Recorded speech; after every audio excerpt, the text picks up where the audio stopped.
भैया जय जिनेन्द्र।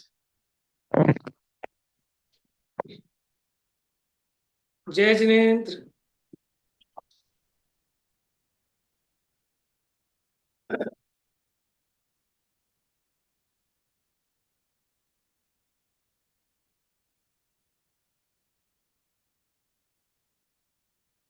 नमो अरिहंताणं, नमो सिद्धाणं, नमो आयरीयाणं, नमो वज्रायाणं, नमो लोय सव्यसाहूनम्,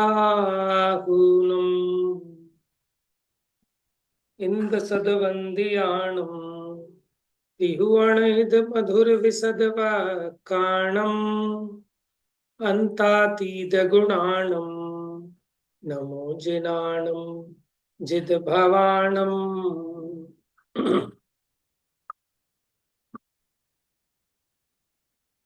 तो यहाँ चर्चा अब चलनी है जीव और पुद्गल के संयोग में भी उनके भेद का कारण बताते हैं कि जीव और पुद्गल में भेद क्यों है।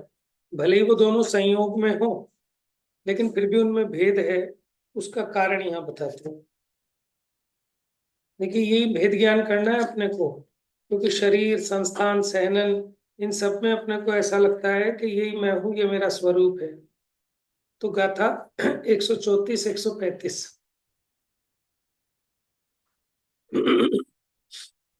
संठाना संघादा वर्ण रस फास गंध सदाय पोगल दवप भवा कुंति गुणा पच्चया य बहु। संठाना माने संस्थान, संघात, वर्ण रस, स्पर्श, गंध, शब्द, ये सब उद्गल द्रव्य के भाव हैं।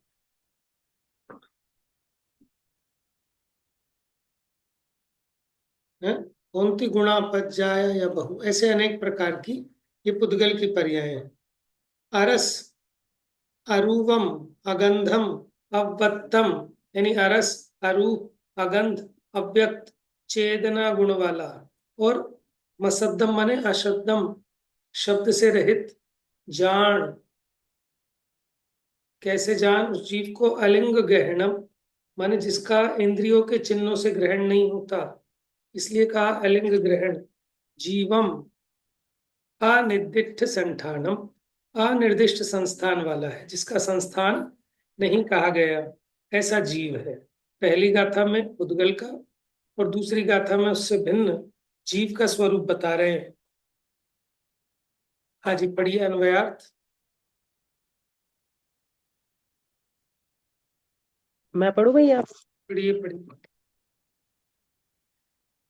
संस्थान औदारिक शरीर संबंधी संघात, वर्ण, स्पर्श, वर्ण रस स्पर्श गंध और शब्द, ऐसे जो बहुगुण और पर्याय हैं, वे पुद्गल द्रव्य निष्पन्न है, जो अरम, अरूप तथा अगंध है, अव्यक्त है, अशब्द है, अनिर्दिष्ट संस्थान है, चेतना गुण वाला है और अलिंगन ग्रहण इंद्रियों द्वारा अग्राह्य है, उसे जीव जानो। देखिए आपको बताया था ये जो यहाँ पर 135 नंबर की गाथा है और समय व्याख्या के हिसाब से 127 नंबर की, ये गाथा कोई अलिंग ग्रहण वाली गाथा है जो पांचों परमागमों में है, उसके अलावा धवला में है, द्रव्य संग्रह में है, ठीक है, और भी अन्य अनेक ग्रंथों में पाई जाती है। बड़ी इंपॉर्टेंट गाथा है। माने यहाँ आत्मा को कैसे समझाया, अरस। अरस माने क्योंकि ये जीव रस रूप गंध वर्ण में अपनापना करता है, तो भेद विज्ञान कराने की दृष्टि से ऐसा बताया कि आत्मा कैसा अरस है, अरूप है, अगंध है, अशब्द है। ठीक है ना, और भी जो विशेषण है अब उनका खुलासा टीका में देखेंगे। हाँ जी पढ़िए। जीव पुद्गल के संयोग में भी उनके भेद के कारणभूत स्वरूप का यह कथन है। शरीर और शरीरी आत्मा के संयोग में, जो वास्तव में स्पर्श रस गंध वर्ण गुण पाला होने के कारण, सशब्द होने के कारण तथा संस्थान संघात आदि पर्यायों रूप से परिणत होने के कारण इंद्रिय ग्रहण योग्य है, वह पुद्गल द्रव्य है। और जो स्पर्श रस गंध वर्ण गुण रहित होने के कारण, अशब्द होने के कारण, अनिर्दिष्ट संस्थान होने के कारण तथा अव्यक्त आदि पर्यायों रूप से परिणत होने के कारण इंद्रिय ग्रहण योग्य नहीं है। वह चेतन गुणमय पने के कारण रूपी तथा अरूपी अजीवों से विशिष्ट भिन्न ऐसा जीव द्रव्य है। देखिए, इस संस्थान क्या प्रकार होता है? संस्थान क्या होता है?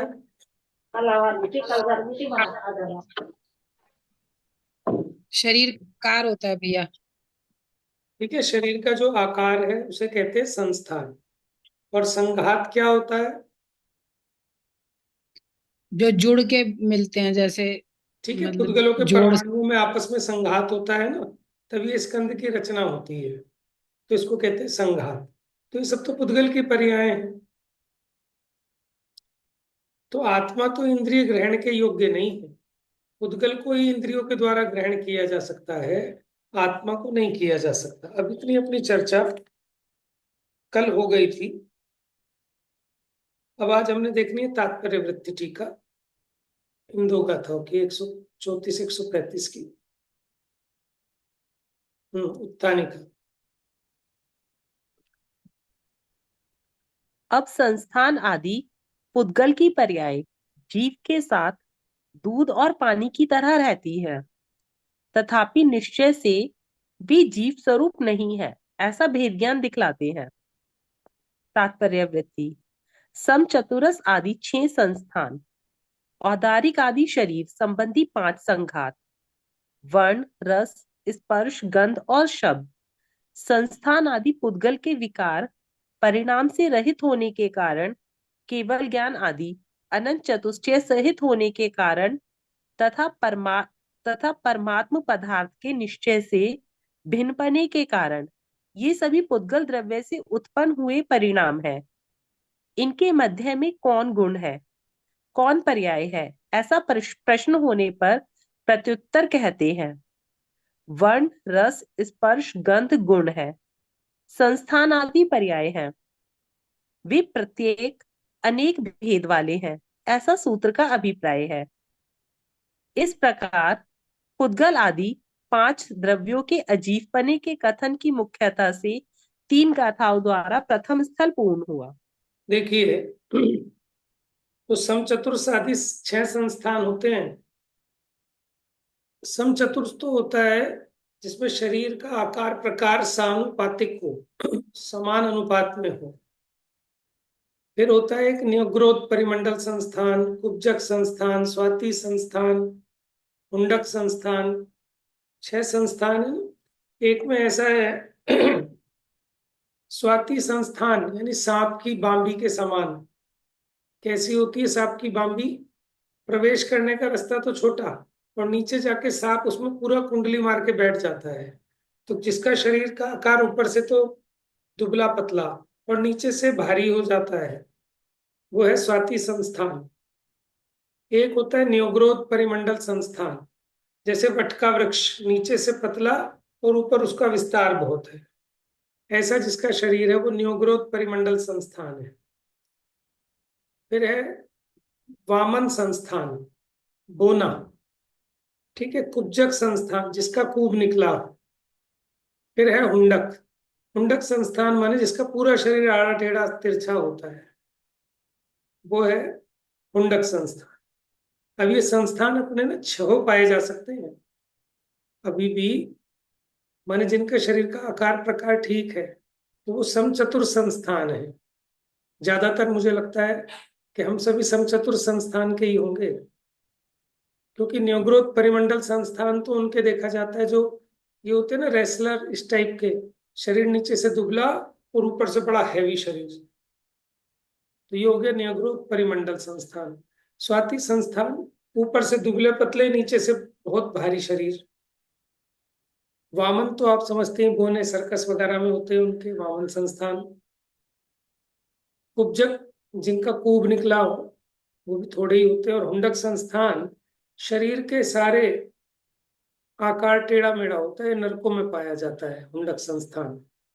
ठीक है, कदाचित कोई यहाँ भी हो तो हो। फिर यहाँ कहा कि ये जो संस्थान है, संघात क्या होते हैं? औदारिक, विक्रियक, आहारक। हाँ, औदारिक, वैक्रियक, आहारक, तेजस और कारवाण, ये जो शरीर हैं, इस शरीर की जो रचना होती है, पुद्गल आपस में जुड़ते हैं, तो पुद्गलों का संघात जो होता है, इसलिए वो कहा 5 शरीर संबंधी संघात। स्पर्श, रस, गंध, वर्ण और शब्द, ये सब पुद्गल के विकार हैं, पुद्गल का ही परिणाम है। और इनसे रहित होने के कारण, केवल ज्ञानादि अनंत चतुष्टय सहित होने के कारण, माने कैसा है आत्मा कि इन पुद्गल के विकारों से तो रहित है और केवल ज्ञान आदि अपने अनंत चतुष्टय सहित है। इसलिए तथा परमात्म पदार्थ के निश्चय से भिन्न पने के कारण ये सभी, क्योंकि ये सभी आत्मा से भिन्न हैं, इसलिए ये पुद्गल द्रव्य से उत्पन्न हुए परिणाम है, संस्थान, संघात, स्पर्श, रस, गंध, वर्ण आदि। अब इनमें कौन गुण कौन पर्याय? तो स्पर्श, रस, गंध, वर्ण ये गुण है, संस्थान, संघात ये सब पर्याय हैं, अनेक प्रकार की पर्याय हैं। अब अगली गाथा कहते हैं, अगर संस्थान आदि जीव का स्वरूप नहीं है माने ये मोटा, पतला, लंबा, छोटा आदि अगर ये आत्मा का स्वरूप नहीं है, तो फिर जीव का स्वरूप कैसा है? ऐसा प्रश्न होने पर उत्तर में कहते हैं, अगली गाथा पढ़िए।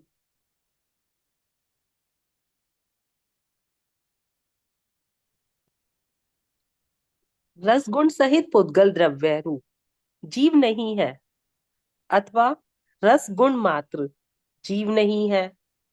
रस को ग्रहण करने वाली जीवा नामक द्रवेंद्रिय रूप भी जीव नहीं है।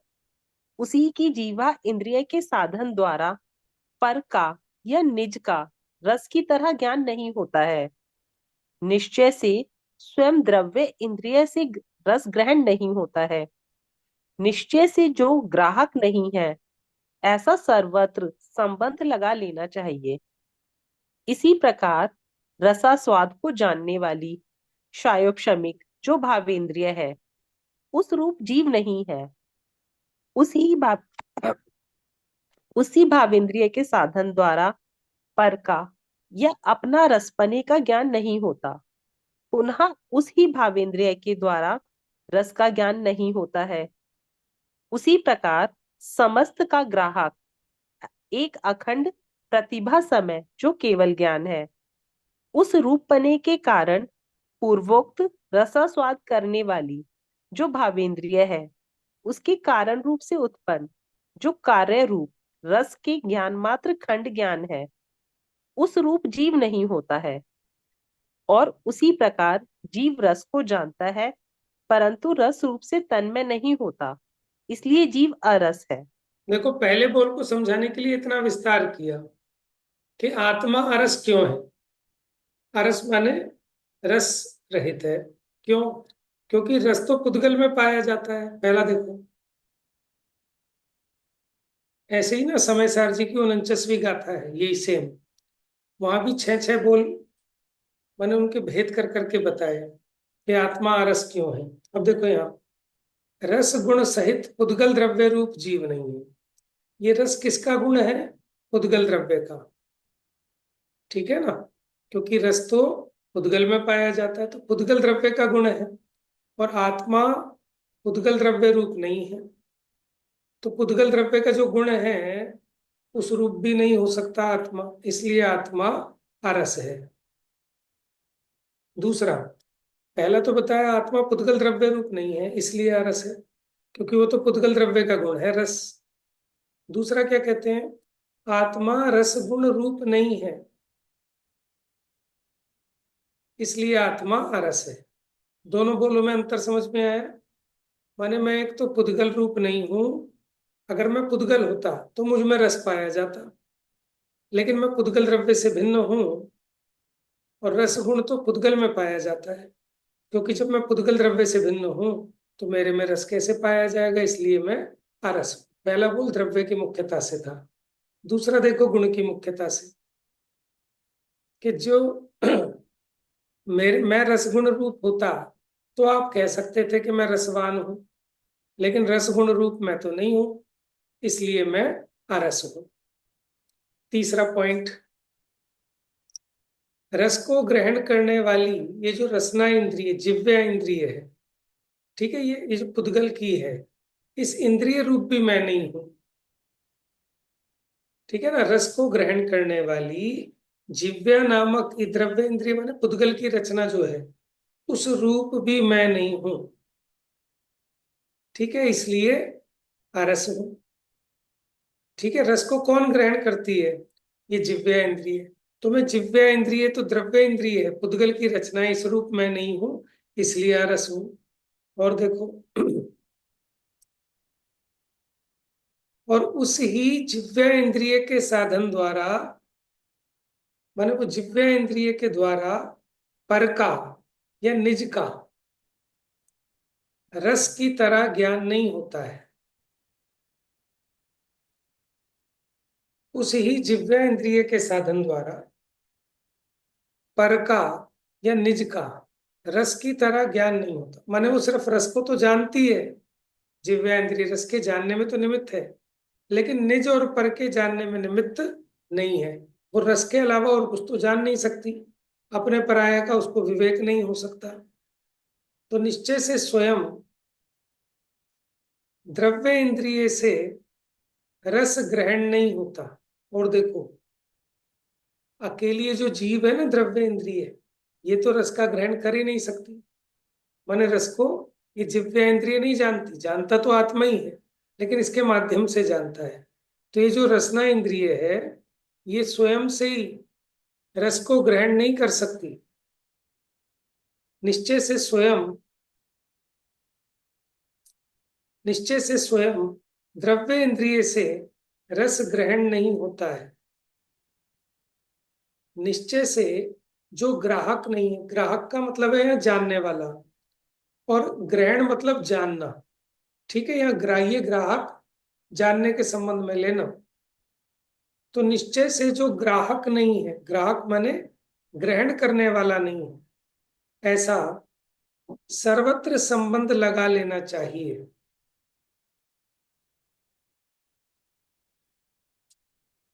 देखो, यहां ऐसा अर्थ लेना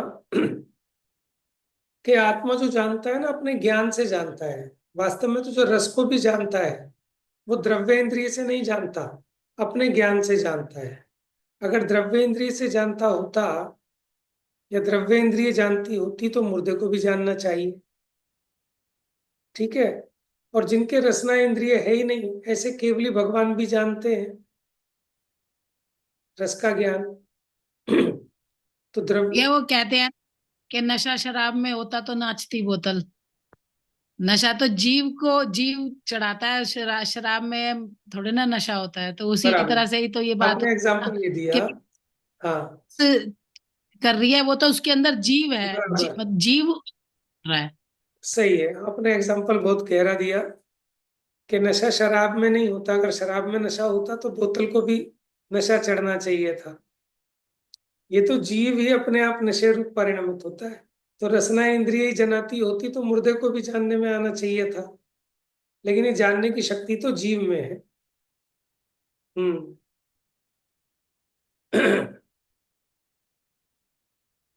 अच्छा, ये तो हो गई द्रव्य इंद्रिय की बात। इसी प्रकार रसास्वाद को जानने वाली छायोपशमिक जो भाव इंद्रिय है, अब आई ज्ञान की बात। माने वो ज्ञान की पर्याय जो रसना इंद्रिय के माध्यम से रस को ग्रहण करती है, उस रूप जीव नहीं है।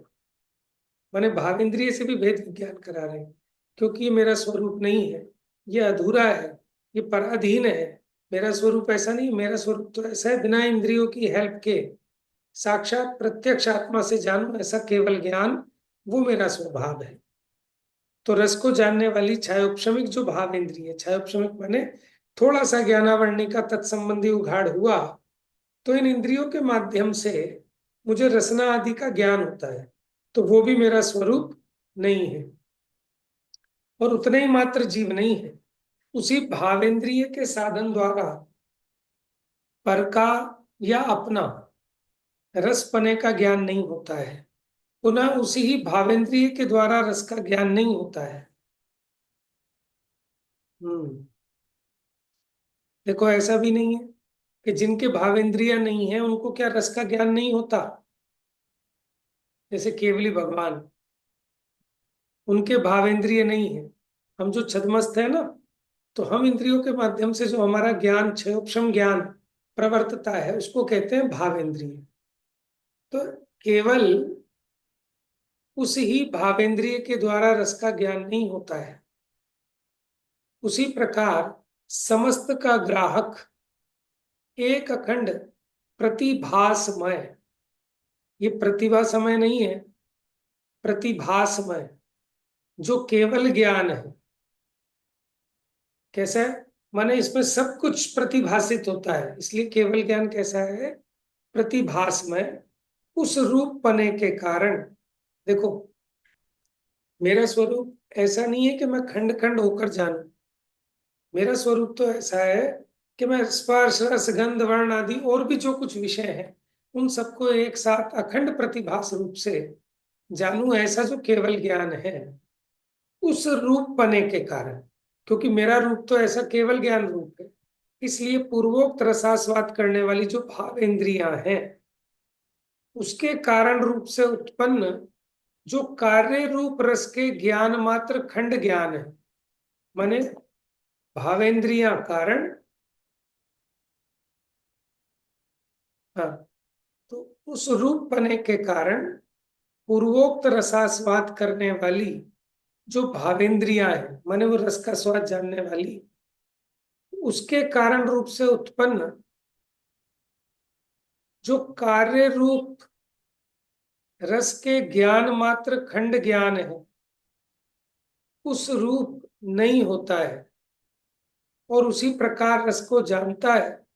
देखो, रस को जानता तो है, लेकिन रस से तन्मय नहीं होता, और रस को भी अपने स्वरूप से जानता है, इंद्रियों से जानता है।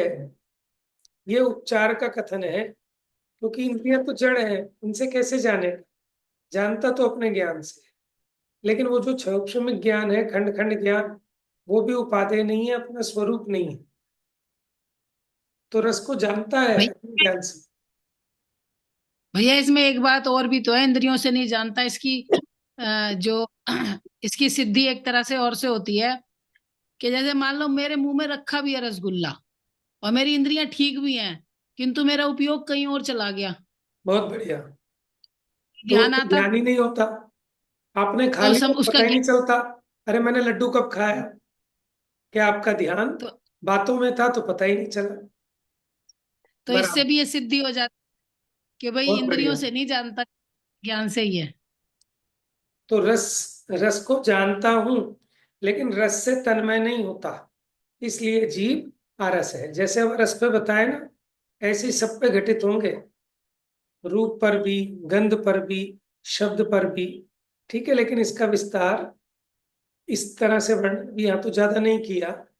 प्रवचन सार जी में इसके 20 बोल की अलिंग ग्रहण के अकेले, और समय सार जी में 49वीं गाथा में ऐसे एक एक के 6 6 बोल गिनाए, जैसे अरस के 6, अरूप के 6, ऐसे ऐसे गिनाए हैं।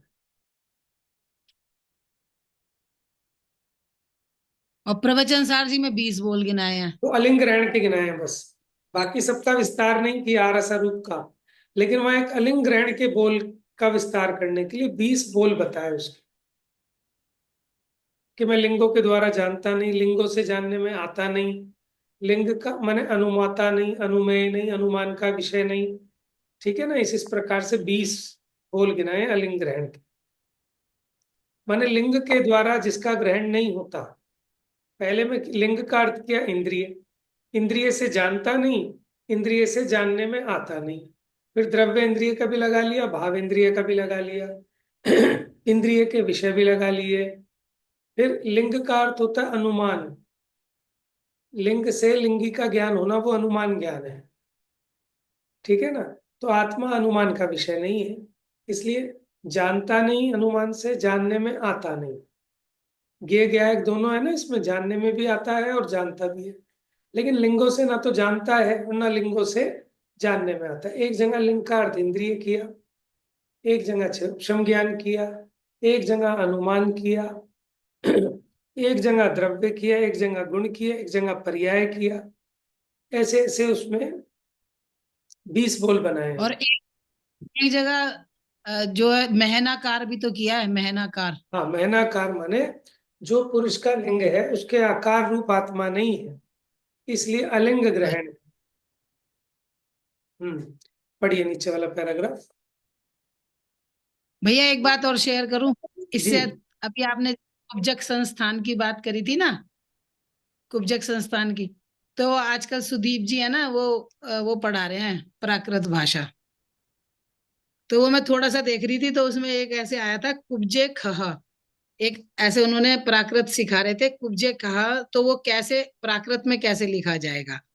तो उन्होंने बताया कुब्जे से कुब्ज, कुब्ज बना, कुब्ज से खुज बना प्राकृत में, और खुज से खोजा, और खोजा का बिगड़ के हो गया ख्वाजा। तो वो कहते हैं, वो जो कहते हैं ना ख्वाजा नसरुद्दीन ख्वाजा, तो वो कुबड़े से ख्वाजा है, और वो उसको ख्वाजा को भगवान मानते हैं। अच्छा। हाँ। अच्छा। हाँ मतलब तो उसमें प्राकृत का सिखा रहे थे भाई, कुब्जे का कैसे बदला प्राकृत में हम्म। कैसे बना। तो कुब्जे से कुब्ज, कुब्ज से खुज, मतलब कै को खे कर दिया प्राकृत में, हाँ, तो और बहुत खुज सारे से शब्द खोज। ऐसे हैं जो अपभ्रंश हो गए हैं, रूप बिगड़ गया है हाँ। जिनका। हाँ। तो खोजा से बना ख्वाजा। तो कह रहे ख्वाजा का मतलब असलियत में कुबड़ा है।